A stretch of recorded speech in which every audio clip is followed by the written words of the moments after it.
اللي اتعلمته عن نفسي وعن الحياة وعن القدر من المحنة اللي أنا بعدي بيها دي، وإزاي الدرس واللي اتعلمته ده يساعدني على التقرب لربنا أكتر.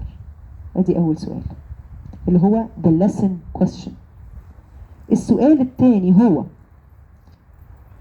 إزاي أقدر أتعامل وأتخلى عن احتياجي عن السيطرة، احتياجي للسيطرة في كل شيء، وأثق أكتر بحكمة ربنا في تدبير أموري. السؤال الثاني اللي هو the control question. السؤال الثالث، المحنة اللي أنا فيها دي بتطلع لي مشاعر ومخاوف، يا ترى إيه المشاعر والمخاوف اللي بتثيرها المحنة، وأقدر أتعامل معاها إزاي once and for all the emotion question. والسؤال الرابع هو والسؤال الرابع، يا ترى إحساسي بالضعف وإحساسي بالعجز، لأن في حاجات بتحصل out of my control، يا ترى بيعلمني إيه عن التواضع وعن الاعتماد على الله.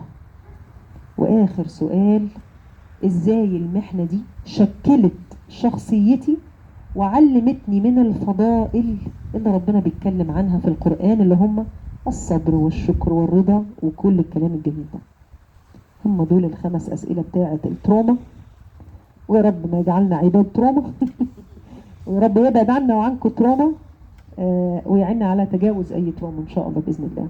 نختم بسبحان الله والحمد لله ولا إله إلا الله والله أكبر. يلا بينا، ايدك على قلبك، خدي نفس عميق. يلا. سبحان الله والحمد لله ولا إله إلا الله والله أكبر ولا حول ولا قوة إلا بالله العلي العظيم. سبحان الله والحمد لله ولا إله إلا الله والله أكبر ولا حول ولا قوة إلا بالله العلي العظيم. سبحان الله والحمد لله ولا إله إلا الله والله أكبر ولا حول ولا قوة إلا بالله العلي العظيم. تفضلوا البوفيه. نشكركم على نتصور أما حد يكت، وشكرا.